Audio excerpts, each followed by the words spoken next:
Eleanor Hartwell stepped down from the dusty carriage at Millbrook Station, her worn leather satchel clutched tightly in her gloved hands. Behind her, the driver hefted her single trunk to the platform with a grunt, then climbed back onto his seat without so much as a farewell. She watched the carriage disappear down the dirt road, leaving her alone beneath the blazing New Mexico sun. 3 months of careful correspondence had led her here, to this remote frontier town, to meet William Hayes, the rancher who had promised to make her his wife despite knowing nothing of the flames that had carved their permanent mark across the left side of her face and down her neck. Before we jump back in, tell us where you're tuning in from, and if this story touches you, make sure you're subscribed, because tomorrow I've saved something extra special for you. The burns from the Chicago tenement fire 2 years ago had healed, but the scars remained, angry, twisted reminders of the night she had crawled back into the inferno 3 times to pull children from the smoke. 7 lives saved, the newspapers had proclaimed. A heroine, they called her, but heroes she had learned were harder to love when their faces bore the evidence of their courage. At 28, Eleanor had watched her prospects in Chicago dwindle to nothing. The teaching position she had held for 6 years was quietly given to a younger, unmarked woman. Suitors who had once called regularly found pressing business elsewhere. Even her own sister had grown uncomfortable with Eleanor's presence at family gatherings, worried about what the neighbors might think. So when she saw William Hayes's advertisement in the Chicago Tribune, honest rancher seeks wife of good character and education, appearance less important than virtue and intelligence, Eleanor had dared to hope. Their letters had revealed a meeting of minds. William wrote eloquently of his spread in the Gila Valley, of building something lasting in the harsh beauty of the Southwestern Territory. He spoke of needing a partner, not an ornament. For the first time since the fire, Eleanor had allowed herself to imagine a future. Now, as she stood on the platform of Millbrook Station, that future was about to begin or end forever. She had written to William about her education, her love of books, her experience managing her late father's small business. She had been honest about her age, her desire for children, her willingness to embrace the challenges of frontier life. What she had not written about were the scars that marked her as surely as a brand marks cattle. The station was little more than a wooden platform with a small building that served as both ticket office and telegraph station. Across the dusty main street, false-fronted buildings stretched in each direction, their weathered wood speaking of battles fought against wind and sand and time. A sign hanging crooked from one building read, "Hayes Mercantile," and Eleanor's heart quickened. Perhaps William was there, just across the street. Perhaps this moment of truth would happen sooner than she had anticipated. As if summoned by her thoughts, a man emerged from the mercantile and began walking toward the station. Tall and lean, with dark hair and a confident stride, he matched the description William had provided in his letters. Eleanor smoothed her traveling dress, her best blue cotton with tiny white flowers, and lifted her chin. She had practiced this moment 100 times during the long train journey from Chicago. She would be gracious, warm, honest about her past while focusing on their shared future. Miss Hartwell. The man's voice was cultured, with only a hint of the Western drawl she had expected. His face was handsome in a clean-shaven, symmetrical way that suggested a life lived without hardship. "Mr. Hayes," she replied, offering what she hoped was a confident smile. "I'm so pleased to finally meet you. Your letters were—" The words died in her throat as his gaze fixed on the left side of her face. She watched his expression change. In slow motion, surprise giving way to shock, shock transforming into something very close to revulsion. His step faltered, and for a moment he simply stared, as if trying to reconcile the woman before him with some image he had carried in his mind. "My God!"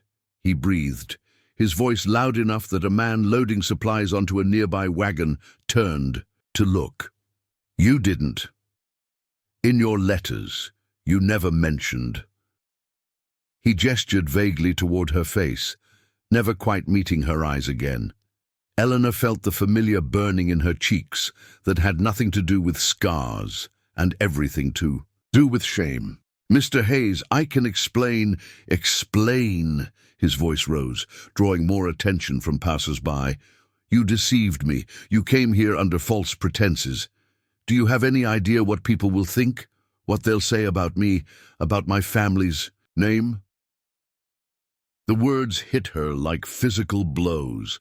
This was worse than Chicago, worse than the pitying glances and whispered conversations. This was public humiliation in a town where she knew no one, where she would have to remake her entire life if William rejected her. "I understand your shock," she said, fighting to keep her voice steady. "But surely the content of my character matters more than—" "Character?" William interrupted with a harsh laugh that had no humor in it. "You lied by omission. How can I trust anything else you've told me?" He looked around the platform as if realizing they were being watched, then lowered his voice to a furious whisper. "I cannot marry you.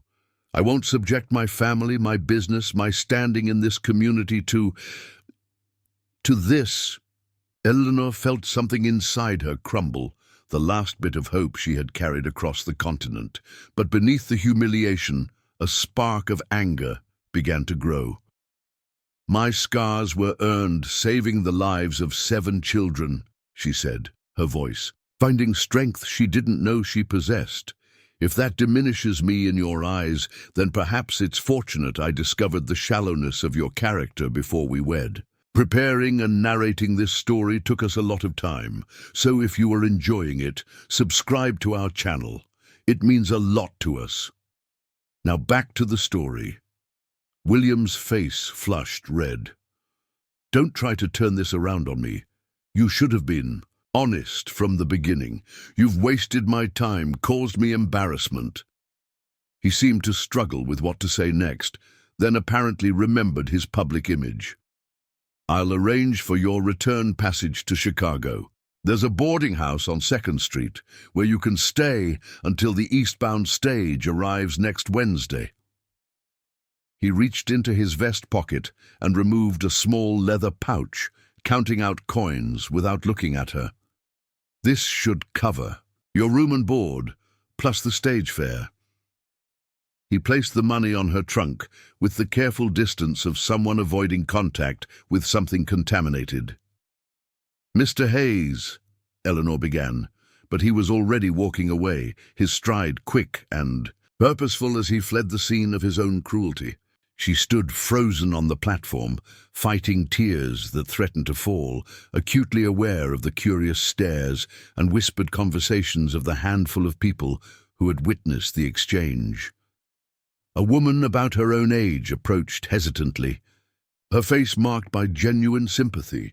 She wore a simple calico dress and had the weathered look of someone who spent her days working under the desert sun. "Are you all right, miss?" she asked softly, her accent carrying a slight Spanish lilt. "I couldn't help but overhear. I'm Maria Santos. My husband and I run the boarding house Mr. Hayes mentioned." Eleanor struggled to find her voice. "I'm Eleanor Hartwell. I suppose I'll be needing that room after all." Maria's eyes flashed with something that might have been anger, though not directed at Eleanor. "Men like William Hayes see only what serves their own vanity," she said, quietly. "Come, let me help you with your things. Miguel," she called to a man leading a horse-drawn cart, "help us load Miss Hartwell's trunk, por favor." As Miguel lifted her trunk onto the cart, Eleanor found herself studying the small crowd that had gathered to witness her humiliation. Most looked away when she met their eyes, but she caught a few expressions of genuine sympathy mixed with the expected curiosity about the strange woman with the scarred face. The boarding house sat at the end of a dusty side street, a low adobe building with a wide covered porch and bright blue shutters that spoke of Maria's attempt to bring beauty to the harsh landscape.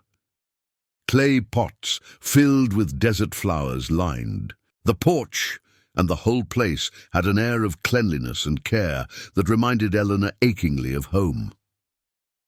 "The room is 50 cents a night, including breakfast," Maria explained as she showed Eleanor to a small but cheerful room with whitewashed walls and a narrow window that looked out onto a small garden where tomatoes and peppers grew in defiance of the desert climate. "Evening meal is 25 cents extra, but I think you'll find it worth it." Eleanor set her satchel on the simple wooden chair beside the bed and turned to face her hostess. "Thank you for your kindness, Mrs. Santos. I'm afraid Mr. Hayes's humiliation of me was quite public. I hope my staying here won't cause problems for your business." Maria's expression hardened. "Eleanor, may I call you Eleanor? In this town, we measure people by what they do, not how they look. William Hayes judges with his eyes only. He's a fool, and most people know it, even if they're afraid to say so." She moved to the window and adjusted the simple curtains. "There's a basin and pitcher for washing. The necessary is out back. Miguel can bring your trunk up when you're ready." "Mrs. Santos," Eleanor began, then stopped, unsure how to voice the questions tumbling through her mind. How would she survive here until the stage came? What would she do if she returned to Chicago with even less than she had left with? How could she build any kind of life in this place where everyone had witnessed her rejection? As if reading her thoughts, Maria sat on the edge of the bed and looked at Eleanor with kind but serious eyes. "You're thinking about Chicago," she said. "About going back?" Eleanor nodded, not trusting her voice. "Before you decide anything," Maria continued, "you should know something about Millbrook. Yes, there are people like William Hayes who judge quickly and harshly, but there are others here who understand that a person's worth isn't written on their face. Give yourself a few days. Let the shock wear off. Then decide." After Maria left, Eleanor sat alone in the small room as the afternoon sun painted long shadows across the whitewashed walls. She examined the coins William had given her, enough for her room and the stage fare back to Chicago, with perhaps $1 left over. Not enough to give her many options. She moved to the window and looked out at Millbrook, stretching under the endless blue sky. It was so different from Chicago, so sparse and raw and unforgiving. Yet there was something about the vastness of it, the sense of space and possibility that called to something deep within her. A knock at the door interrupted her thoughts.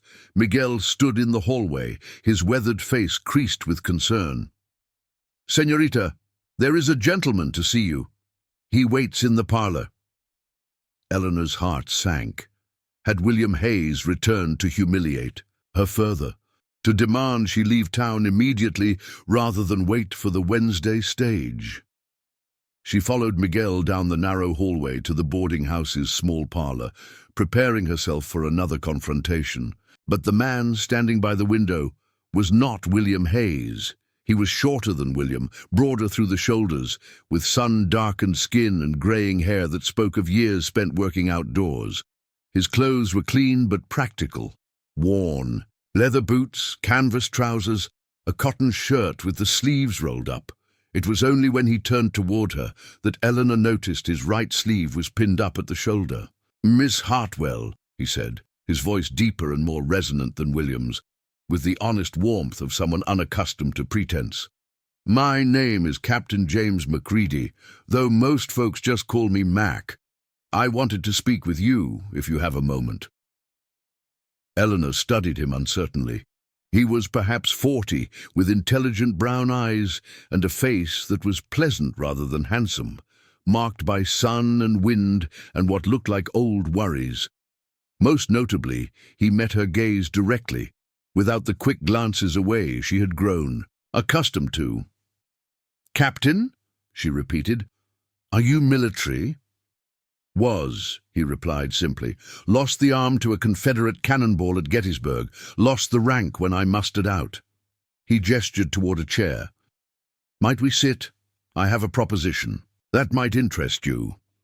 Eleanor hesitated, then seated herself on the edge of a simple wooden chair, her hands folded in her lap. Captain Macready took the chair across from her, moving with the easy grace of someone who had long ago adapted to physical limitation. "I witnessed what happened at the station today," he began, and Eleanor felt her cheeks burn. "No," he continued, quickly, seeing her reaction, "not to judge or gossip, to understand." "I'm not sure what you mean." Macready leaned forward slightly, his expression serious. "William Hayes has excellent eyesight but poor vision, if you take my meaning. He sees surfaces, not substance. What he did today was cruel and public, and it shamed him more than it did you, though he's too blind to know it." Eleanor said nothing, unsure where this conversation was leading. "I run a small spread about 10 miles south of town," Macready continued. "Nothing fancy, cattle, horses, some farming. It's been 3 years since my wife Sarah died of fever. I've been managing with the help of 2 hired men and sheer stubbornness. But the truth is, I need help." He paused, seeming to choose his words carefully. "I heard about your correspondence with Hayes, about your education and business experience. Maria Santos mentioned you had taught school and helped manage your father's business. I could use someone with those skills." Eleanor's pulse quickened, though she tried not to show it. "What exactly are you proposing, Captain Macready?" "A job," he said simply. "I need help with the books, correspondence, managing supplies, and wages for the hands. The work would include some teaching. There are several families in the area whose children need schooling. Room and board provided, plus $30 a month." The offer was generous, almost suspiciously so. Eleanor found herself studying this man who seemed to be offering her exactly what she needed when she needed it most. "And my appearance? That doesn't concern you?" Macready's expression didn't change. "I lost my arm in the war, Miss Hartwell. I know something about how people react to scars. I've learned that the people worth knowing don't judge a person's value by their wholeness." He stood, moving toward the window that looked out onto the main street. "Your scars tell a story of courage, mine tell a story of service. I figure that makes us both more interesting than William Hayes, who's never risked anything more dangerous than a bad business deal." Despite herself, Eleanor felt a smile tug at the corners of her mouth. It was the first genuine amusement she had felt since arriving in Millbrook. "I should also mention," Macready continued, "that this isn't charity. I truly need help, and I believe you're qualified to provide it. This would be a business arrangement, nothing more." He paused, "at least initially."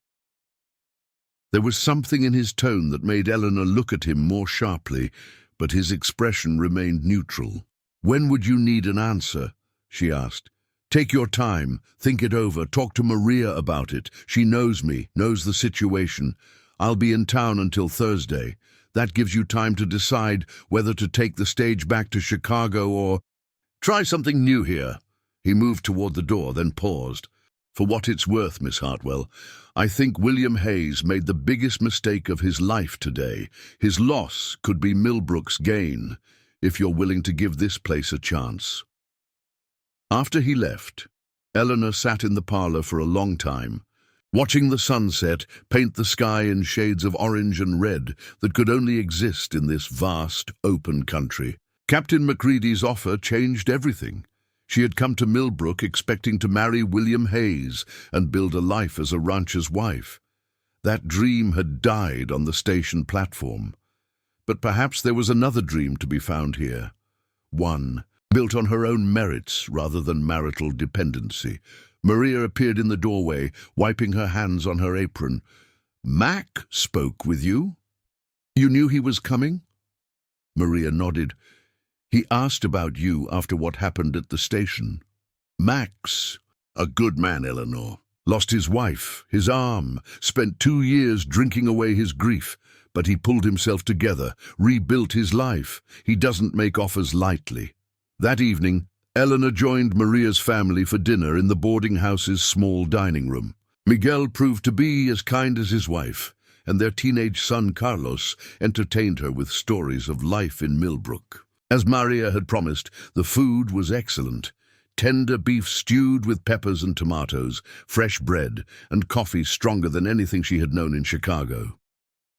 "So, what do you think of our little town?" Carlos asked in the easy way of young people who haven't yet learned that some questions might cause pain. "It's very different from Chicago," Eleanor replied diplomatically. "Chicago must be exciting," the boy said, his eyes bright with curiosity. "All those people, all those buildings. Did you really come all the way here to marry Mr. Hayes?" "Carlos," Maria warned, but Eleanor held up a hand. "It's all right. Yes, I came here to marry Mr. Hayes. We had been corresponding for several months. It seemed like we shared many interests and values." She paused, choosing her words carefully. "Sometimes, however, letters can only tell us so much about a person." Miguel, who had been quietly eating, looked up. "Hayes is a fool," he said simply, his accent making the words sound even more definitive. "A man who judges a woman by her face instead of her heart is no man at all." After dinner, Eleanor helped Maria clean the dishes, grateful for the simple domesticity of the task. It reminded her of evenings with her father after her mother had died, when they had worked together to maintain some semblance of normal life. "Mac's offer," Maria said as they dried the plates. "It's a good one. Better than most women could hope for, especially out here." "You think I should accept?" Maria was quiet for a moment, considering. "I think you should do what feels right. To you. But I'll tell you this, Mac saw what happened today, and his first thought wasn't pity. It was anger. Anger at Hayes for his cruelty. Anger at the waste of it all." She set down a plate and looked at Eleanor directly. "That tells me what kind of man he is." That night, Eleanor lay in the narrow bed listening to the sounds of the desert, so different from Chicago's urban cacophony. There were no streetcars clattering by, no factory whistles, no constant hum of humanity pressed too close together.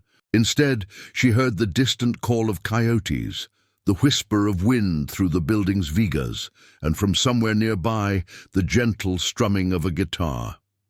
She thought about Captain Macready's offer, about the choice between returning to Chicago, with her tail between her legs, or staying in this strange, harsh, beautiful place to build something new. In Chicago, she would be Eleanor Hartwell, the scarred spinster teacher who couldn't keep her job, who couldn't find a husband, who lived on the charity of relatives who were increasingly uncomfortable with her presence. Here, she could be Eleanor Hartwell, businesswoman, teacher, valued member of a community, the scarred woman who had been rejected by one small-minded man but had found the courage to stay and prove her worth. As dawn broke over the desert, painting the sky in brilliant shades of pink and gold that Chicago had never shown her, Eleanor made her decision. She would stay. She would take Captain Macready's offer. She would bet her future on this vast, demanding land and on her own ability to thrive despite the scars that marked her. William Hayes had rejected her, seeing only damaged goods where he should have seen strength and resilience. But perhaps, in this place where the landscape itself was scarred by wind and weather, yet somehow beautiful, she could find someone who understood that a person's true worth wasn't written on their skin. The first chapter of Eleanor Hartwell's life had ended in flames and sorrow. The second had ended in humiliation and rejection. But as she watched the New Mexico sun rise over Millbrook, she felt the beginning of something new stirring in her chest. The third chapter was about to begin. 3 days after William Hayes's public rejection, Eleanor sat in the quiet parlor of the Santos boarding house, a cup of bitter coffee cooling in her hands as she watched the morning sun creep across the wooden floor. The bruising to her pride had begun to fade, replaced by something harder and more determined. She had spent the past 2 nights wrestling with her decision, and now, with Captain Macready expected to return for her answer, she felt a strange sense of peace settling over her like dust after a storm. The sound of boots on the porch steps announced his arrival. Eleanor set down her cup and smoothed her skirts, realizing with some surprise that her hands were steady. Through the window, she could see him removing his hat, his movements careful and deliberate in the way of someone who had learned to navigate the world with one arm with such practiced efficiency that it no longer seemed like a limitation. "Miss Hartwell," Captain Macready greeted as Maria showed him into the parlour. He wore a clean white shirt and dark trousers, his remaining hand holding a battered leather portfolio. "I hope I'm not calling too early." "Not at all, Captain." "Please sit." Eleanor gestured to the chair across from her, noting how he moved with quiet confidence, never appearing diminished by his physical difference. "I've given considerable thought to your offer." Macready settled into the chair, his brown eyes steady on her face. "And?" "I accept," Eleanor said simply, with gratitude. For the first time since she'd met him, Macready smiled, a genuine expression that transformed his weathered features. "I'm glad, very glad." He opened the portfolio and withdrew several sheets of paper. "I've taken the liberty of drawing up a formal agreement, nothing too complex, but I believe in having things clear from the beginning." As Eleanor read through the document, she was impressed by its thoroughness and fairness. Macready had outlined not just her duties and compensation, but also her rights as an employee, including quarters of her own, time off, and protection from any interference with her work. It was more than she had dared hope for. "This is very generous," she murmured, looking up from the papers. "Fair is what it is," Macready corrected. "You'll be earning every penny, I promise you that. The ranch has been barely holding together since Sarah died. I've been playing at being a one-armed accountant and administrator, and the results speak for themselves." He gestured to a ledger book he'd also brought. "Perhaps you'd like to see what you're getting yourself into." Eleanor opened the ledger and tried not to wince at what she saw. The entries were sporadic, some in different handwriting, many crossed out or written over. Income and expenses seemed to be recorded at random, with no clear system for categorizing or tracking. It was, she realized, exactly the kind of challenge she had craved, but never been allowed to tackle in her father's business or her teaching position. "I see the problem," she said, running her finger down a page of particularly confusing entries. "Multiple people have been attempting to maintain this. Myself, my foreman Miguel Reyes, different Miguel than Maria's husband, and occasionally one of the hands who claims he can read and write." Macready's expression was rueful. "None of us trained for bookkeeping, and it shows." Eleanor felt a familiar excitement building, the same feeling she'd experienced when faced with a particularly challenging mathematical proof to teach or a complex problem in her father's accounts. "This can be fixed," she said with growing confidence. "It will take time to sort through everything and establish proper systems, but it's definitely manageable." "The teaching aspect won't be any easier," Macready warned. "There are 5 families within riding distance who have children needing education. The kids range from 6 to 15, with varying levels of previous schooling. Some have never been inside a proper classroom." "How many students total?" 13, last count. "We've been talking about building a schoolhouse, but for now lessons would be held in the main house or outside when weather permits." Eleanor nodded thoughtfully. She had taught classes of 25 in Chicago, often with students who spoke little English and were struggling with poverty and the chaos of urban life. 13 ranch children seemed positively manageable by comparison.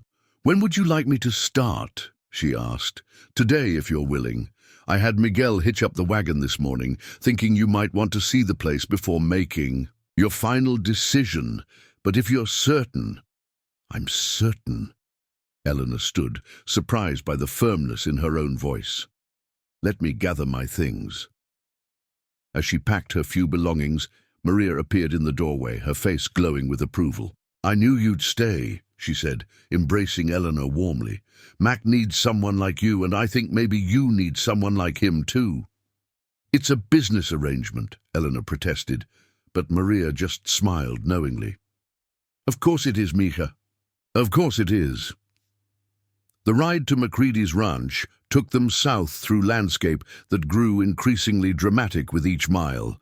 Rolling hills covered in mesquite and ocotillo gave way to red rock formations that thrust up from the earth like ancient monuments. The road, such as it was, wound between these geological sentinels, while hawks circled overhead in the endless blue sky. Macready handled the wagon team with an ease that belied his physical limitation. The reins held competently in his left hand while his body balanced and swayed with the movement of the vehicle. Eleanor found herself studying him surreptitiously, wondering about his story, about the transformation from soldier to rancher, about the wife he had lost. Sarah would have liked you, he said suddenly, as if reading her thoughts.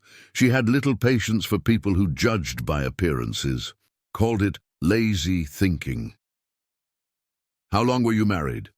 8 years. Met her in Santa Fe when I was still in the Army, stationed at Fort Union. She was teaching at the mission school there. Macready's expression grew distant. Strongest person I ever knew, but the fever took her so fast. 3 days from first symptom to... He trailed off, then shook himself slightly. She always said this country was hard on the weak, but made the strong stronger. I think she was right. As they crested a low hill, Eleanor got her first view of the Macready ranch, and her breath caught. The main house was built of stone and adobe, low and rambling, with a wide covered porch that wrapped around at least 2 sides. It seemed to grow from the landscape itself, as natural as the red rocks and hardy vegetation surrounding it. Outbuildings dotted the area, barn, bunkhouse, corrals, workshops, all showing signs of good maintenance, despite some obvious recent neglect. It's beautiful, Eleanor said, and meant it. The ranch had a completeness about it, a sense of being exactly where it belonged in the vast landscape.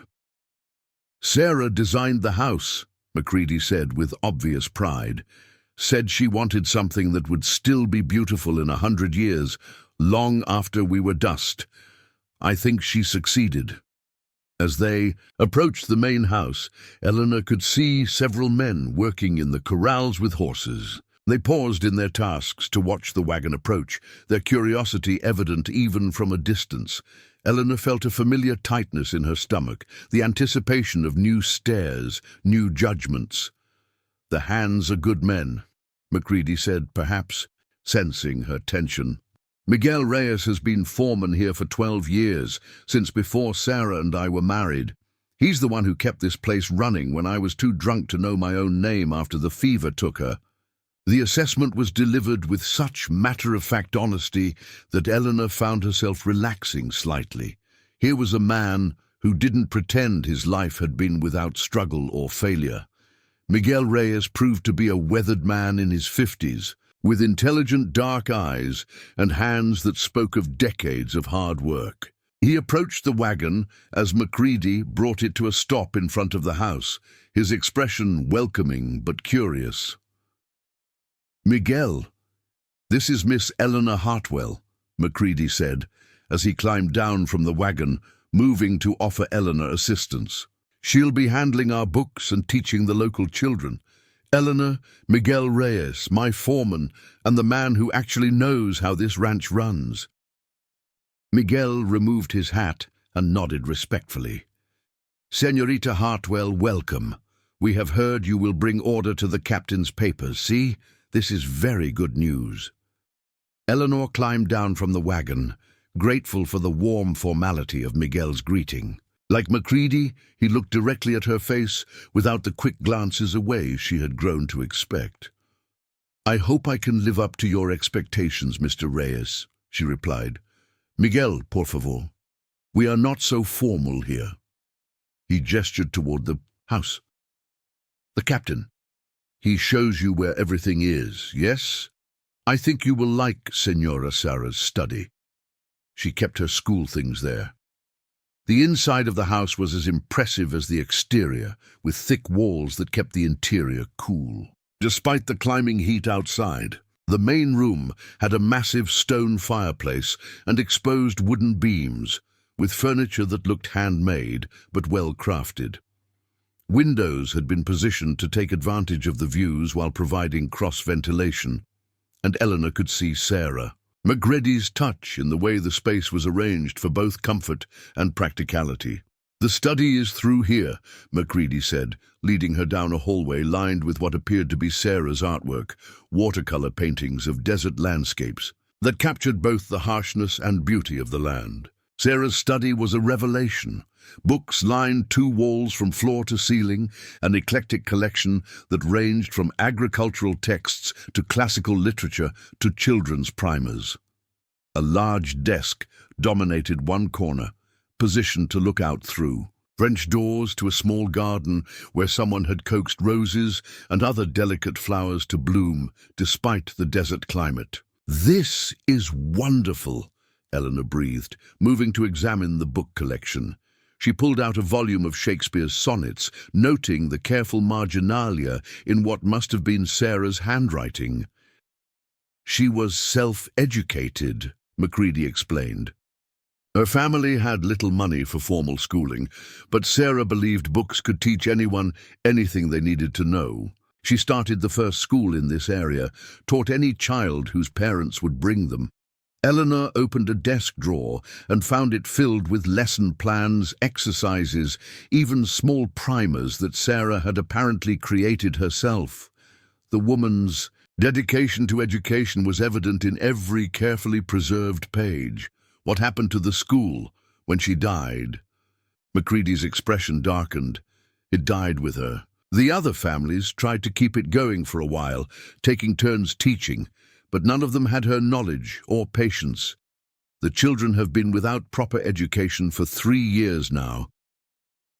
Eleanor felt a familiar fire kindle in her chest. 13 children, some of whom had been without schooling for 3 years, while their minds grew and developed in that crucial period where foundations were laid for life. It was a tragedy, but also an opportunity. "I'd like to meet them," she said. "The children, as soon as possible." Macready smiled. "I thought you might say that." Miguel's youngest daughter, Rosa, comes by most afternoons to help with household tasks. She's one of the students, bright as her mother, that girl. As if summoned by their conversation, voices approached the house, speaking rapid Spanish mixed with English. Through the study's French doors, Eleanor could see a group of children arriving, carrying what looked like lunch pails and school slates. "Word travels fast out here," Macready observed with amusement. "I suspect the entire valley knows by now that we have a new teacher."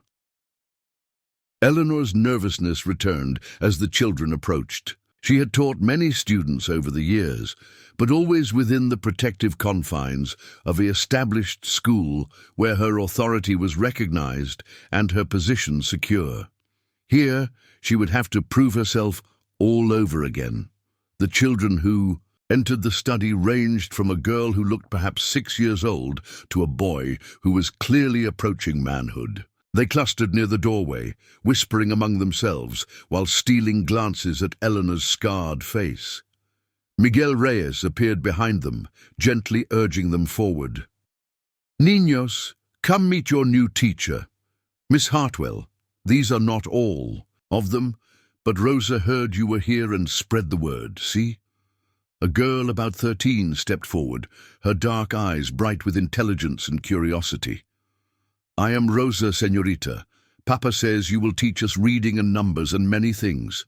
"Is this true?" Eleanor knelt to bring herself to the girl's eye level, a gesture that also put her closer to the younger children's height. "Yes, Rosa, that's true. I'm very excited to be your teacher." A small boy, perhaps 7, had been hanging back behind.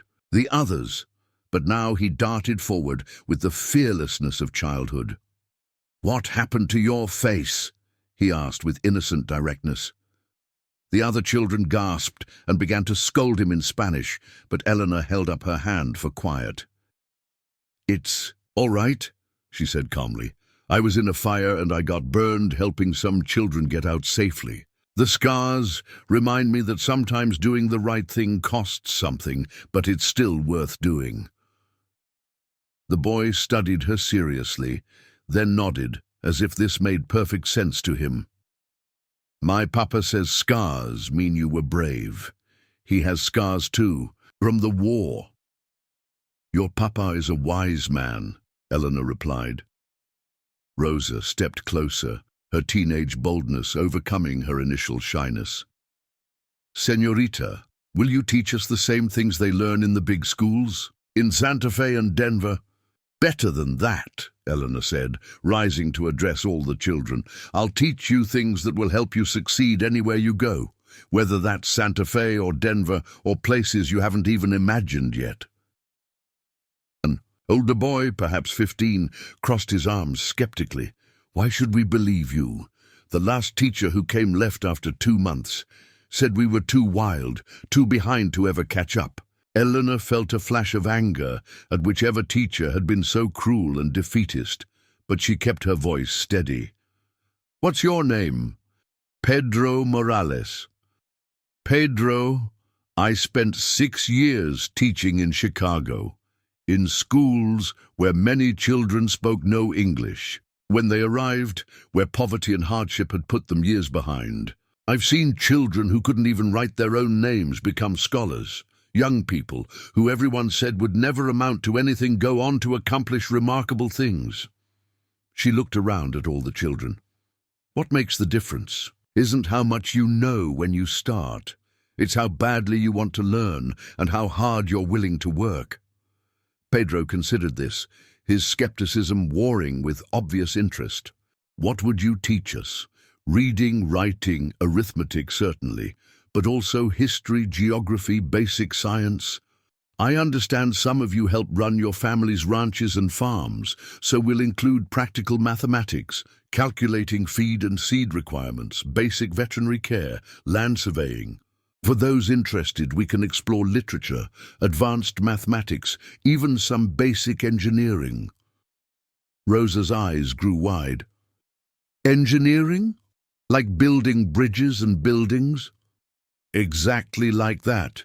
Any of you who want to go on to higher education will be prepared to do so, but those who want to improve their family's operations or start businesses will have those skills too." Macready, who had been listening silently, stepped forward. "Miss Hartwell will be holding classes here in the study, at least until we can build a proper schoolhouse. Rosa, would you help spread the word? Classes will begin Monday morning at 9 o'clock. As the children prepared to leave, Rosa lingered. Behind, her curiosity evidently not satisfied. "Señorita Hartwell, may I ask you something personal?" "Of course." "Were you really going to marry Señor Hayes, and he told you no because of your face?" Eleanor felt the familiar burn of humiliation, but looking at this bright, eager girl, she decided honesty was the best response. "Yes, Rosa. Mr. Hayes had certain expectations about what his wife should look like, and I didn't meet them." Rosa's expression grew thoughtful. "My grandmother always says that a man who chooses with his eyes will live to regret it, but a man who chooses with his heart will find happiness." She smiled shyly. "I think Señor Hayes is very stupid." Out of the mouths of babes, Eleanor thought. "Thank you, Rosa. I'll see you Monday morning." After the children left, Macready showed Eleanor to her quarters, a comfortable room adjacent to Sarah's study, with its own entrance to the garden and a small sitting area with built-in bookshelves. The accommodation was far better than what she'd had at her sister's house in Chicago, and infinitely better than the cramped boarding house room she'd been assigned in her last teaching position. These were originally guest quarters. Macready explained. Sarah always insisted on having a place for visitors, though we rarely had any. It seemed appropriate for your use. Eleanor set her satchel on the bed and turned to look out the window at the garden, where hummingbirds darted among the flowers like living jewels. Captain Macready, Mac, please. If we're to work together, let's not stand on ceremony. Mac, then. I want you to know I take this responsibility seriously. I won't let you down. His expression grew serious. Eleanor, you've already exceeded my expectations just by agreeing to take this on. What you do with it from here is up to you, but I have complete faith in your abilities. The use of her given name felt natural, as did his confidence in her. For the first time in years, Eleanor felt valued for what she could contribute rather than judged for what she lacked. That evening, she joined Mac and Miguel for dinner on the wide porch, watching the sun set over the red rocks while discussing the ranch's operations and her plans for the school. Miguel spoke passionately about the children's potential, about young Pedro's aptitude for engineering and Rosa's gift for languages. They are smart, all of them, he insisted, but they need someone who believes they can learn anything. Senora Sara, she had this gift. The children, they would walk 5 miles to her lessons because she made them understand they could be anything they worked to become. Eleanor will do the same, Max said with quiet certainty. Different from Sarah, but just as dedicated. As they talked, Eleanor felt something loosening in her chest, a tension she had carried for so long she had forgotten it was there. For the first time since the fire, she was being seen and valued for her abilities, rather than defined by her limitations.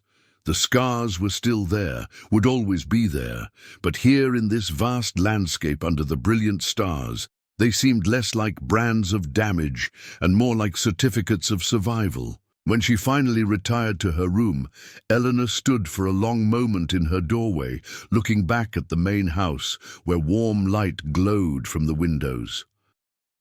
Mac was sitting on the porch, his silhouette outlined against the lamplight, reading. By the light of a lantern, the scene spoke of contentment, of a man at peace with his place in the world. Tomorrow would bring new challenges, new battles to prove herself worthy of the trust being placed in her. But tonight, for the first time in years, Eleanor Hartwell felt hope. Real hope, grounded not in fantasy or desperate dreams, but in genuine possibility. She was not the woman who had stepped off the train in Millbrook a week ago, broken by rejection and clinging to the wreckage of someone else's plans for her life. She was Eleanor Hartwell, teacher and administrator, someone with valuable skills and the courage to use them. Someone capable of building her own future rather than depending on others to build it for her. The desert wind stirred the curtains, carrying the scent of sage and promise. In the distance, coyotes called to one another across the vast spaces, and Eleanor smiled as she finally closed the door and prepared for bed. Tomorrow she would begin again. 2 months had passed since Eleanor had arrived at the Macready Ranch, and the transformation was remarkable. What had once been a struggling operation with scattered records and inefficient systems now hummed with purposeful activity. Eleanor had implemented a comprehensive tracking system for livestock, feed, supplies, and finances that allowed Mac to make informed decisions for the first time in years. But it was in the converted study-turned-schoolroom where Eleanor truly shone. The 13 children who had initially greeted her with curiosity and skepticism now approached their lessons with genuine enthusiasm. Rosa Reyes had emerged as a natural leader among the students, organizing study groups and helping younger children with their assignments.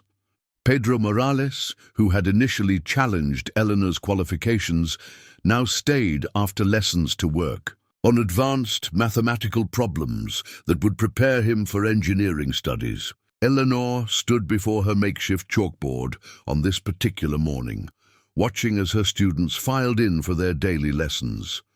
The youngest, 6-year-old Carmen Santos clutched her slate with the seriousness of someone entrusted with great responsibility. The oldest, 17-year-old Miguel Jr., had initially resisted coming to school at all, but now attended regularly, driven by dreams of expanding his family's small ranch into a larger operation. "Good morning, students," Eleanor began, her voice carrying the warmth that had replaced her initial nervousness.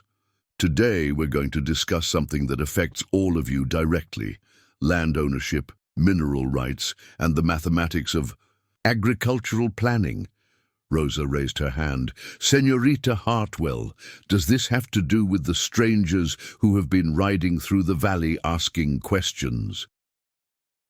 Eleanor had noticed the men Rosa referred to, well-dressed individuals who seemed out of place in the rugged countryside, riding expensive horses and carrying surveyors' equipment. Mac had mentioned them with concern, noting that they claimed to represent a mining company interested in the area's potential for copper and silver. "It might indeed, Rosa. That's why it's more important than ever that you understand your rights and the value of your family's land." She turned to the board and began drawing a simple map of the valley, marking the locations of various ranches and homesteads. "Who can tell me what mineral rights are?" Pedro's hand shot up. "It's what's under the ground, not just what's on top. My father says sometimes people own the land, but not what's beneath it." "Excellent, Pedro. And why might that matter?" "Because," Miguel Jr. interjected, his voice gaining confidence, "if someone finds gold or silver or copper on your land, but you don't own the mineral rights, they can dig it up and you don't get any money from it." "Exactly right. Now let's talk about how to calculate the true value of land, taking into account both agricultural productivity and potential mineral wealth." As Eleanor guided her students through increasingly complex calculations, she noticed a commotion outside. Through the French doors, she could see Mac and Miguel discussing something with evident concern while looking toward the main road. "Students, please continue working on the problems we've outlined. I'll be right back." She stepped outside to find Mac watching a group of riders approaching the house. There were 5 of them, led by a man in an expensive suit who looked distinctly uncomfortable on horseback, despite his fine tack. "Mac, who are they?" Eleanor asked quietly. "Representatives from Consolidated Mining Corporation," Mac replied, his voice tight with tension. "They've been pressuring landowners throughout the valley to sell their mineral rights. Some folks have already signed contracts they don't fully understand." The lead rider dismounted as he reached the house, removing his hat to reveal a pale man with sharp features and cold blue eyes. "Mr. McCready, I'm James Whitmore from Consolidated Mining. I believe my associate left word that we'd be calling today." "Mr. Whitmore," Mac acknowledged with polite coolness, "though I thought I made my position clear to your associate, I'm not interested in selling my mineral rights." Whitmore's smile was thin and predatory. "Perhaps you haven't fully considered the generous terms we're offering. $10,000 for mineral rights to your entire property. That's more money than most people see in a lifetime." Eleanor felt her stomach clench. $10,000 was indeed a substantial sum, enough to completely modernize the ranch operations, build a proper school, perhaps even expand significantly. But something about Whitmore's manner set off alarm bells in her mind. "What exactly would that entail?" Mac asked, though his tone suggested he knew the answer wouldn't be palatable. "Full mineral extraction rights for a period of 25 years, Whitmore replied smoothly. "We handle all the mining operations. You receive the initial payment, plus a small percentage of any profits. And if your mining operations interfere with ranching activities, if they pollute the water supply or destroy grazing land." Whitmore's smile faltered slightly. "Well, naturally, there might be some adjustments needed to current land use during active mining periods." Eleanor stepped forward, unable to remain silent. Mr. Whitmore, have the property owners you've dealt with had legal counsel review these contracts? Whitmore's eyes fixed on Eleanor's scarred face with undisguised distaste. I wasn't aware we were addressing the household staff. Mac's expression darkened dangerously. You're addressing Miss Hartwell, who manages my business affairs and teaches the local children. She has every right to ask questions about contracts that would affect this entire community. I see. Whitmore's tone dripped condescension. Well, Miss Hartwell, I assure you, our contracts are perfectly legal and have been reviewed by the finest legal minds. Eleanor felt the familiar surge of anger that came with being dismissed and underestimated, but she channeled it into sharp focus. I'm sure they have, but have the landowners had independent legal review? And have they been provided with geological surveys showing exactly what minerals exist on their property and in what quantities? That's proprietary information during negotiations, Whitmore replied, his irritation showing. How convenient, Eleanor said dryly. So you're asking people to sell rights to unknown quantities of unknown minerals based solely on your assessment of their value? Whitmore's face flushed. Miss Hartwell, I don't think someone in your situation is qualified to question sophisticated business arrangements. The insult hung in the air like a challenge. Mac stepped forward, his single fist clenched, but Eleanor placed a restraining hand on his arm. You're quite right, Mr. Whitmore, she said with dangerous calm. I'm merely a scarred woman who spent 8 years teaching mathematics and 6 years managing complex business accounts. What could I possibly know about contract evaluation or mineral rights law? Rosa Reyes had appeared in the doorway, apparently drawn by the raised voices, with several other students clustering behind her. Eleanor was acutely aware of her pupils watching this confrontation, seeing how she handled being attacked and dismissed. However, Eleanor continued, I'm qualified to do mathematics. For instance, if the mineral rights to this valley are worth only the $10,000 per property you're offering, why would Consolidated Mining invest what must be hundreds of thousands in equipment, transportation, and operations? Unless, of course, you expect to extract far more than that amount in value. Whitmore's jaw tightened. Business arrangements involve many complexities that wouldn't be apparent to, teachers. Eleanor smiled, and something in that expression made Whitmore actually take a step backward. Indeed, they do.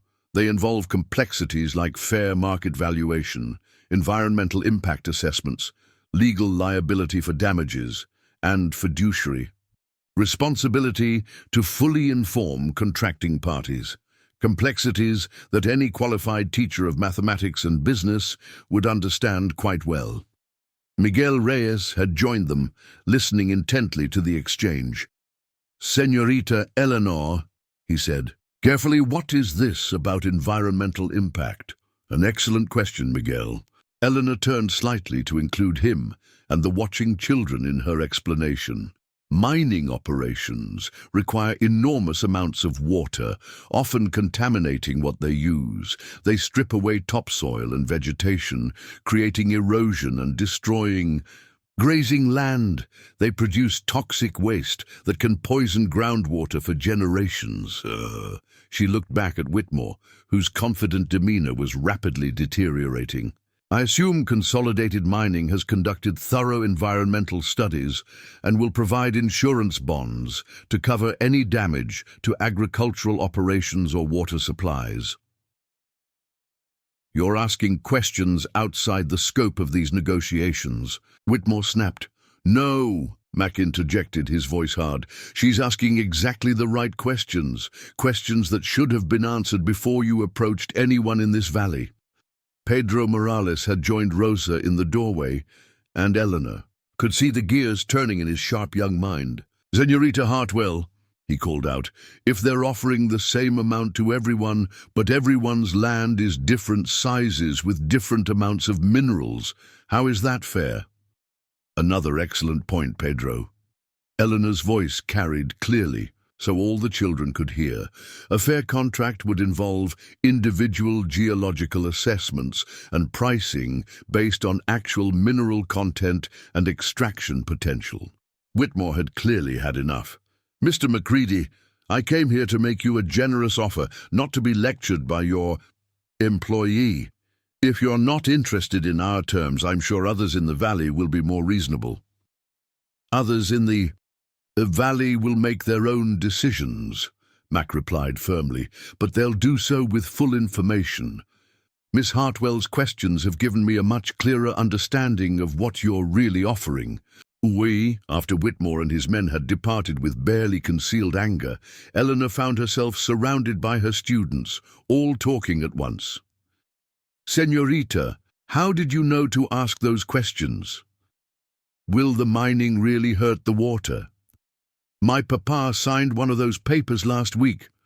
Eleanor held up her hands for quiet, then guided them all back into the study. "This is exactly why education matters," she began, settling into her teaching voice. "Pedro, Rosa, Miguel, all of you. What you witnessed today wasn't just a business discussion. It was a demonstration of how knowledge protects people from being taken advantage of." She moved to the chalkboard and began writing key terms. "Let's talk about what just happened and what it means for your families and your futures." For the next hour, Eleanor conducted perhaps the most important lesson she had ever taught. She explained how to evaluate contracts, how to research, the background of companies making offers, how to demand independent legal counsel. She showed them how to calculate fair market value for natural resources and how to research environmental impacts of industrial operations. "The most important thing to remember," she concluded, "is that knowledge is power. When someone tries to pressure you into making a quick decision, when they discourage questions or refuse to provide complete information, these are warning signs." Rosa raised her hand. "Señorita, should I tell my papa about what we learned?" "You should tell all your parents, Rosa, and you should never stop asking questions, no matter who tries to make you feel small or unqualified for doing so." After the students had departed, Eleanor found Mac waiting on the porch, looking out over the valley with a troubled expression. "Whitmore will be back," he said without preamble. "I know, and he'll be angry. Men like that don't like being challenged, especially by women, especially by scarred women." Mac turned to look at her, his expression serious. "Eleanor, what you did today, it was remarkable.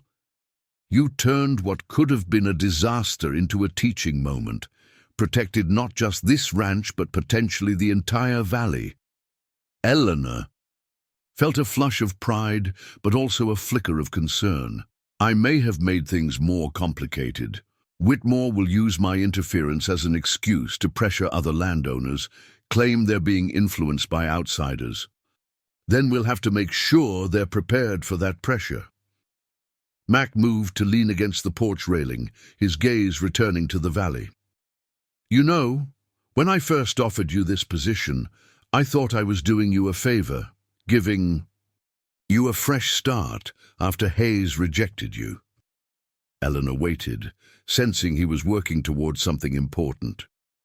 "I was wrong," Mac continued. "You didn't need a fresh start.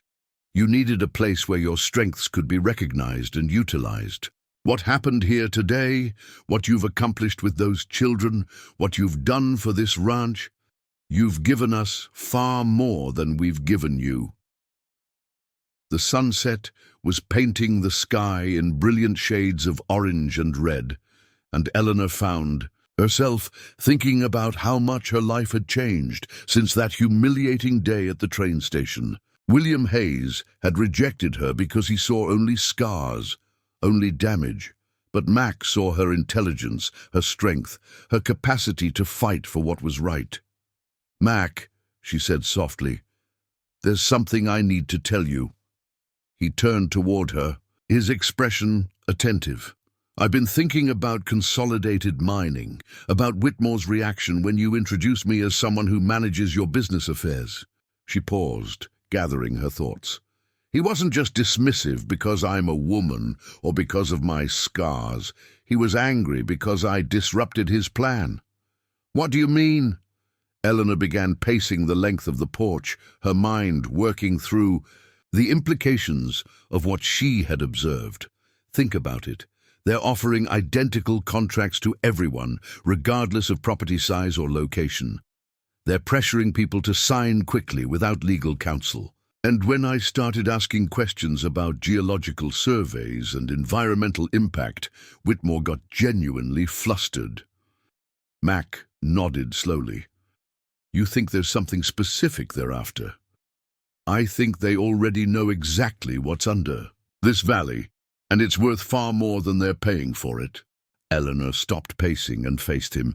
Mac, I think we need to find out what they know. How do you propose we do that? Eleanor smiled, but there was steel in it. We do exactly what I've been teaching the children to do. We research, we ask questions, we demand facts instead of accepting promises.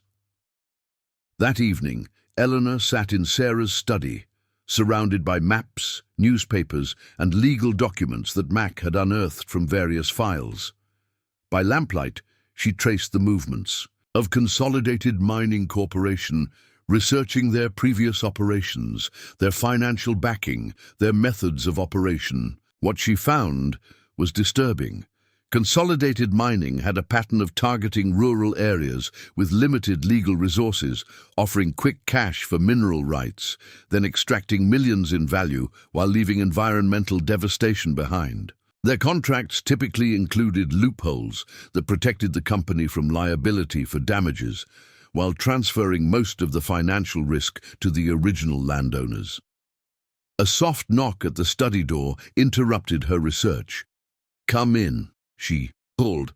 Mac entered, carrying 2 cups of coffee. "Thought you might need this. Miguel mentioned you'd been working by lamplight for hours." "I found some disturbing information," Eleanor said, accepting the coffee gratefully. "Consolidated Mining isn't just a mining company. They're specialists in exploiting communities that lack resources to fight back." She showed him newspaper clippings from Colorado, Montana, and Arizona.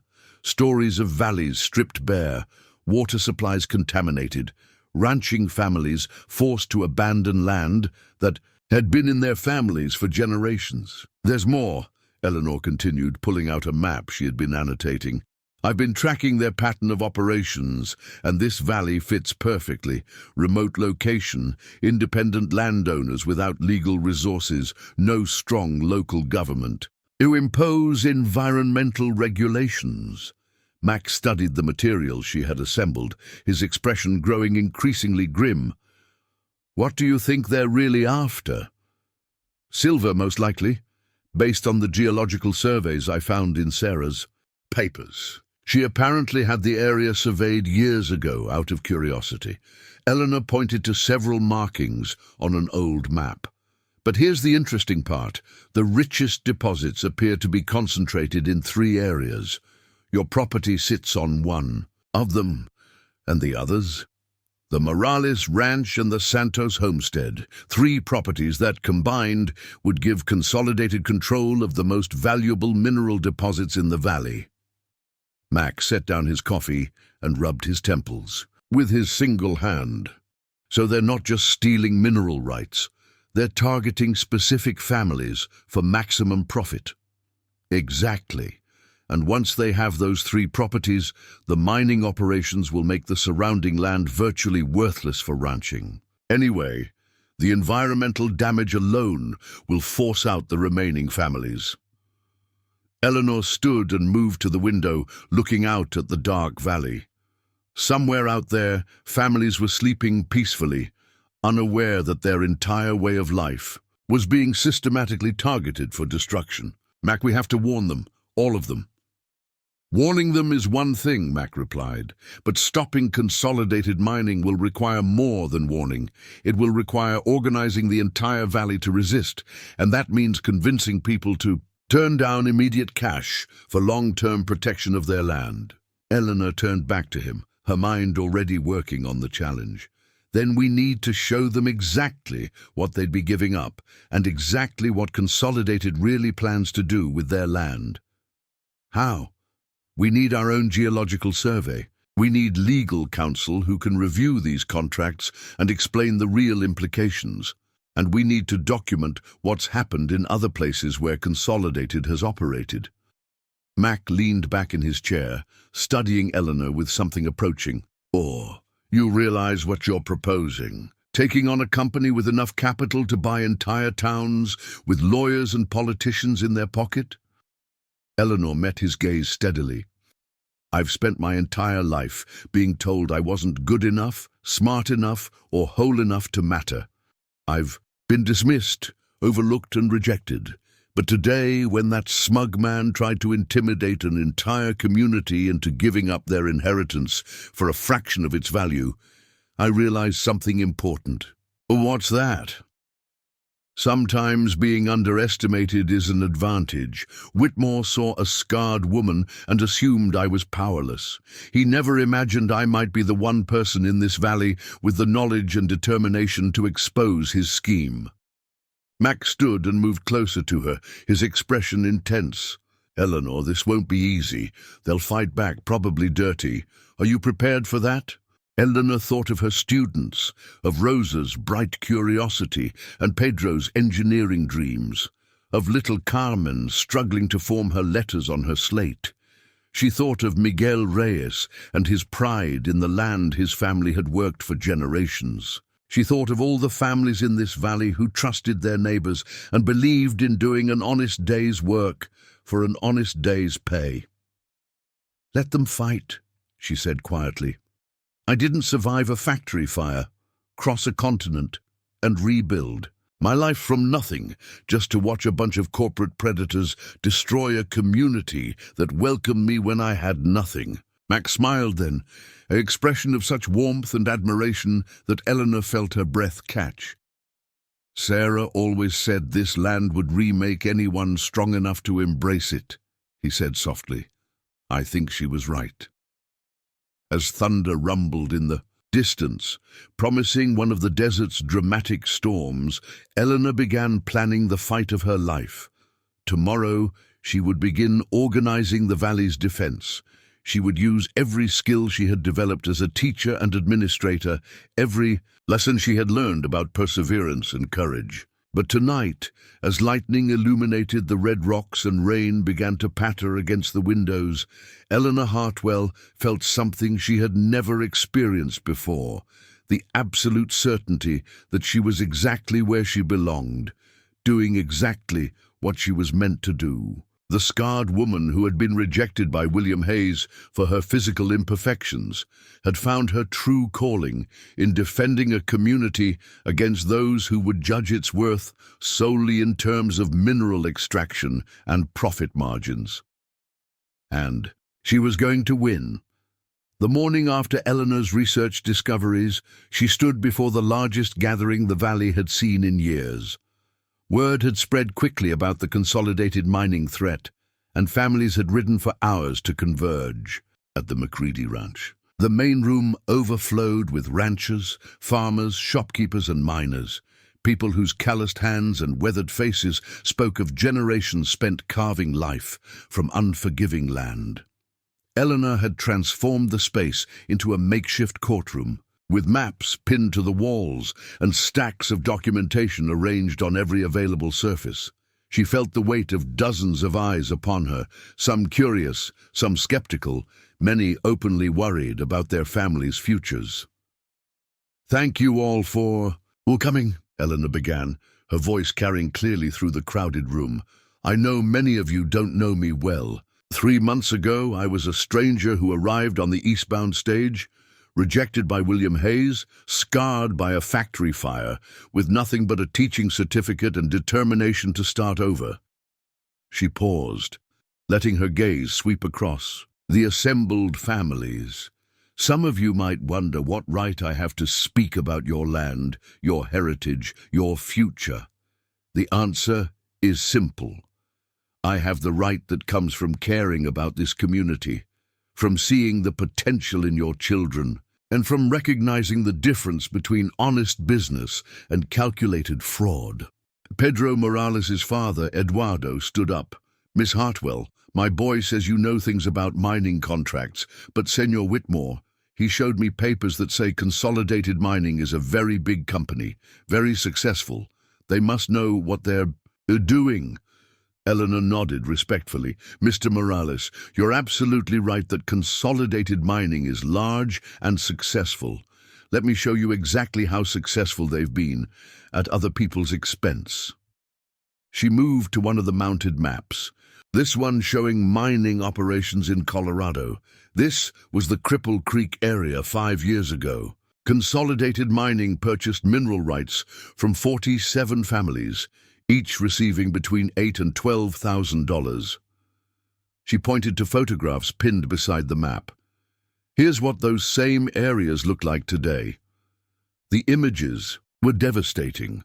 Where green valleys and productive farms had once existed, vast open pits scarred the landscape. Mountains of waste rock leached chemicals into streams that ran orange with contamination. Buildings stood abandoned, their foundations cracked by blasting, their wells poisoned by mining runoff. A woman Eleanor recognized as Mrs. Santos, Maria's aunt, gasped, "Dios mío, what happened to the families?" Some left immediately when the environmental damage began. Others fought legal battles they couldn't afford until their savings were exhausted. A few held out until their water became undrinkable and their livestock began dying. Eleanor's voice remained steady, but passion burned beneath the surface. Not one of them received compensation for the destruction of their land's agricultural value. Mac stepped forward, addressing the room.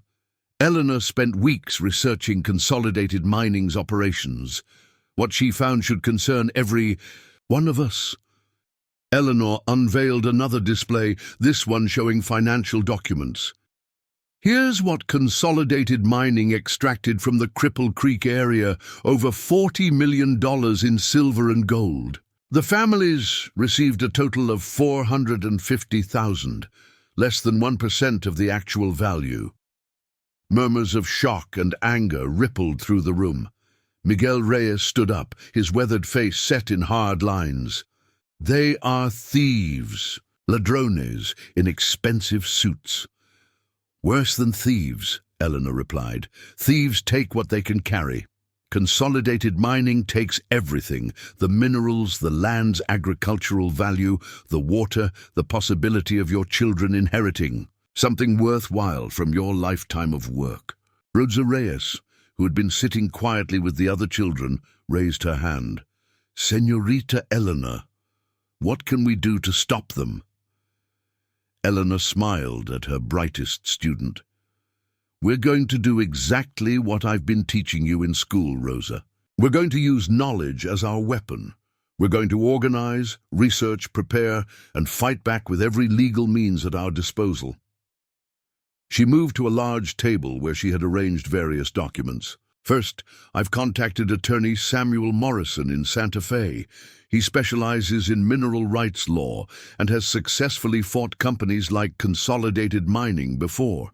He's agreed to review every contract Consolidated has offered and provide legal representation for anyone who needs it." Eduardo Morales looked troubled. "Señorita, lawyers cost much money. We are not rich people." "Mr. Morrison has agreed to take this case on contingency," Eleanor explained. "He'll be paid only if he wins damages against Consolidated Mining for their fraudulent practices. And I've arranged for him to visit us next week to explain everyone's legal options in detail." Mac stepped up beside Eleanor, his presence lending additional authority to her words. "Second, Eleanor arranged for our own geological survey. Dr. James Patterson from the Colorado School of Mines will be here in 2 weeks to conduct a comprehensive assessment of the valley's actual mineral wealth." "Why should we pay for what Consolidated Mining should provide?" asked William Santos, Maria's brother-in-law. Eleanor had anticipated this question. Because knowledge is power, Mr. Santos. When Dr. Patterson completes his survey, we'll know exactly what our land is worth. We can negotiate from a position of strength rather than desperation. She picked up a thick folder from the table. Third, I've documented Consolidated Mining's environmental record and financial practices. This information will be shared with the territorial government and several newspapers. Public pressure has proven effective in stopping similar operations in other territories. An older man Eleanor didn't recognize stood up. Young lady, you seem to have put considerable thought into this, but Consolidated Mining has lawyers, politicians, money. What makes you think we can fight them? Eleanor faced him directly, her scarred cheek catching the light from the windows. Mr. C. Henderson, Tom Henderson, I own the spread near Devil's Canyon. Mr. Henderson, I think we can fight them because we have something they don't expect, a community that refuses to be intimidated, a teacher who knows how to research and organize, and families willing to work together to protect their heritage. She gestured to the children scattered throughout the room. But more than that, we have the future to fight for. Pedro wants to study engineering, to build better irrigation systems for the valley. Rosa dreams of starting a school that serves the entire territory. Carmen Santos draws pictures of the gardens she'll plant when she grows up. Eleanor's voice grew stronger, more passionate. Consolidated Mining sees only ore to be extracted, profits to be harvested. They see our children as obstacles to be removed, our farms as inconvenient impediments to industrial operations. We see the next generation of innovators, leaders, builders, young people who will take the best of this land and make it even better. Miguel Jr. stood up among the young people. Miss Hartwell taught us that knowledge protects us from being cheated. She showed us how to calculate what our land is really worth, how to recognize deceptive contracts, how to research companies and their histories. That knowledge saved my family from signing away our mineral rights for 1/10 of their value. Rosa joined him. She taught us that being scarred doesn't make you weak, it makes you strong, that surviving hard things gives you wisdom to help others. Senor Hayes rejected her because he only saw her scars. But we see someone who fights for us, who believes in us, who teaches us to believe in ourselves. The room had grown very quiet, and Eleanor felt a lump forming in her throat. These children had learned far more than mathematics and literature in her classroom. They had learned to value knowledge, courage, and community over superficial appearances and easy money. Mac moved to Eleanor's side. Those of you who know me know I'm not given to long speeches, but I will say this. Eleanor Hartwell came to our valley rejected and scarred, seeking nothing more than a chance to start over. Instead, she's given us something invaluable, the tools to protect ourselves and the courage to use them. He looked around the room, meeting the eyes of men and women he had known for years. When my Sarah died, I thought this valley had lost its teacher forever. I was wrong. We found someone even better, someone who teaches not just children, but entire communities how to stand up and fight for what's right. Mrs. Santos, Maria's mother-in-law, stood up slowly. At 82, she commanded respect from everyone. In the valley, I have lived long enough to see many changes in this land. I have seen good times and bad times, honest people and thieves, those who build and those who destroy. She looked directly at Eleanor. This woman, she is a builder. She builds knowledge in our children, strength in our community, hope for our future. She turned to address the room. My grandson signed one of those contracts, but because of what Miss Eleanor taught us, we had a lawyer look at it before the time to change our minds expired. We tore it up yesterday. A cheer went up from the crowd, and Eleanor felt tears threatening, but there was still work to be done. There's one more thing, Eleanor said, raising her voice to get attention. Consolidated Mining will undoubtedly try to fight back. They'll spread rumors, try to divide us, perhaps even attempt to intimidate individuals. We need to stand together, support each other, and refuse to be played against one another. Tom. Henderson spoke up again. What if they make the threats more than rumors? What if they try to force us off our land? Mac's expression hardened. Then they'll discover this valley has more than its share of men who served in the war, who know how to protect what's theirs. Eleanor quickly raised her hand. We'll fight this battle in the courts and in the press, not with guns. Violence would only give them excuse to bring in federal marshals, claim we're lawless and need to be controlled. She moved to stand in the center of the room. I want everyone here to understand something. This fight isn't just about mineral rights or money. It's about the right of communities to determine their own futures. It's about protecting the land for our children and their children. It's about proving that education, organization, and determination can triumph over greed and intimidation. Elena Morales, Pedro's mother, stood up. Miss Eleanor, my family owes you a debt we can never repay. You saved us from making a terrible mistake. But more than that, you've taught our children to be proud of who they are, to use their minds, to solve problems, to never accept being cheated or bullied. She addressed the room. I propose that we formally organize ourselves into a committee to fight consolidated mining. And I propose that Miss Eleanor Hartwell lead that committee.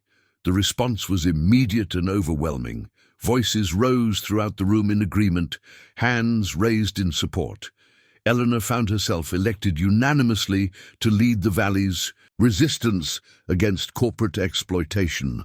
As the meeting broke up, families clustered around Eleanor, expressing gratitude, asking questions, offering support. Children hugged her, neighbors shook her hand, and elderly women blessed her in Spanish. The scarred woman who had been rejected at the train station had become the valley's champion. Later that evening, as the last families departed, Eleanor stood on the porch with Mac, watching the stars emerge in the vast desert sky. She felt exhausted, but also energized, daunted by the responsibility she had undertaken, but confident in the community that supported her. Eleanor, Mac said quietly, there's something I need to say. She turned to face him, noting the unusual intensity in his expression. When I hired you, I thought I was offering you a chance to rebuild your life after rejection and disappointment. What I didn't realize is that you would rebuild mine as well. Eleanor felt her heart begin to race. Mac, I know it hasn't been that long since you arrived. I know we agreed this would be a business arrangement. But somewhere between watching you transform the ranch's books and seeing you fight for our neighbors' children, I fell in love with you. The words hung between them like a promise and a question. Eleanor looked at this man who had seen past her scars from the beginning, who had valued her mind and her character, who had stood beside her as she found her purpose and her strength. The feeling is mutual, she said softly, though I'm not sure when it happened. Maybe when you defended me against Whitmore. Maybe when you trusted me to organize this community. Maybe it was there from the beginning, waiting for me to be brave enough to acknowledge it. Max stepped closer, his single and reaching out to gently touch her scarred cheek. Sarah taught me that love isn't about finding someone perfect. It's about finding someone whose imperfections make you want to be better yourself. Eleanor leaned into his touch, feeling a contentment she had never imagined possible. Your scars and mine, she murmured. They tell the story of who we really are.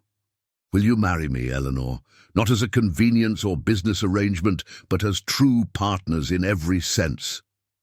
Eleanor's answer was a kiss that sealed not just their personal commitment, but their shared dedication to protecting the valley and its people. When they finally parted, both were smiling through tears of joy. Yes, she whispered. Yes to all of it, to marriage, to partnership, to fighting this battle together. In the weeks that followed, the valley transformed itself into a model of organized resistance.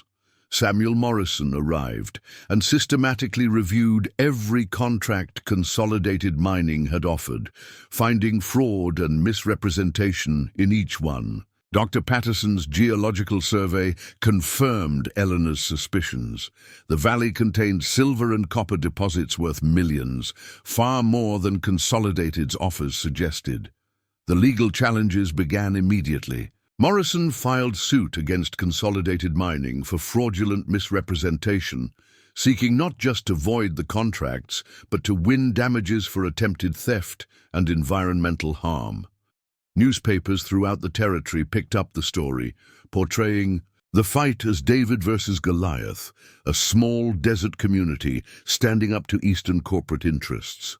Eleanor and Mac's wedding took place on a Sunday afternoon in late October, with the entire valley in attendance. Rosa served as maid of honor, Pedro as best man, and even little Carmen had a special role, carrying a basket of desert wildflowers. When the territorial judge pronounced them husband and wife, the cheer that went up could be heard for miles. As autumn turned to winter, news arrived that vindicated Eleanor's efforts. Consolidated Mining, faced with legal challenges they couldn't suppress and public attention they couldn't control, agreed to a settlement. They withdrew their contracts, paid substantial damages to the affected families, and agreed to a covenant, preventing any similar mining operations in the valley for 50 years. On a crisp February morning, Eleanor stood before her expanded classroom. The new schoolhouse had been completed using funds from the settlement, watching her students work on advanced problems in engineering and literature.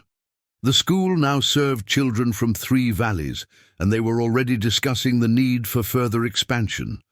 Rosa, now preparing for university entrance examinations, looked up from her composition about mineral rights law. Senora McReady, do you think what happened here will inspire other communities to fight back against companies like Consolidated Mining? Eleanor smiled at her former pupil, now her advanced student and protege. I hope so, Rosa. But more than that, I hope what happened here proves that education, courage, and community solidarity can overcome any challenge. Through the window, she could see Mac working with Miguel and several of the older boys on an irrigation project that would increase the valley's agricultural productivity. Construction had begun on a technical institute where young people could study engineering, agriculture, and business while remaining close to their families and the land they loved. That evening, Eleanor sat in the study she had once shared, with Sarah's memory now filled with her own books and papers. She was writing in a journal, documenting the valley's transformation for future generations to study and emulate. Mac appeared in the doorway, carrying their infant daughter, Sarah Eleanor McReady, named for both the woman who had first brought education to the valley and the woman who had saved it from destruction. How's the book coming? Mac asked, settling into the chair across from Eleanor's desk. It's not a book, Eleanor corrected, looking up from her writing. It's a manual. I want every community to know how to research corporate claims, organize legal resistance, and protect themselves from exploitation. Mac smiled, bouncing their daughter gently.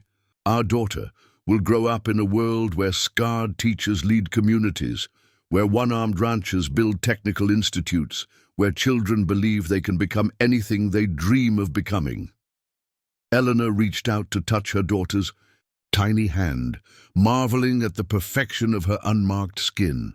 She'll grow up knowing that true beauty comes from courage, that real strength comes from using your mind, and that the most important scars are the ones that prove you fought for something worthwhile.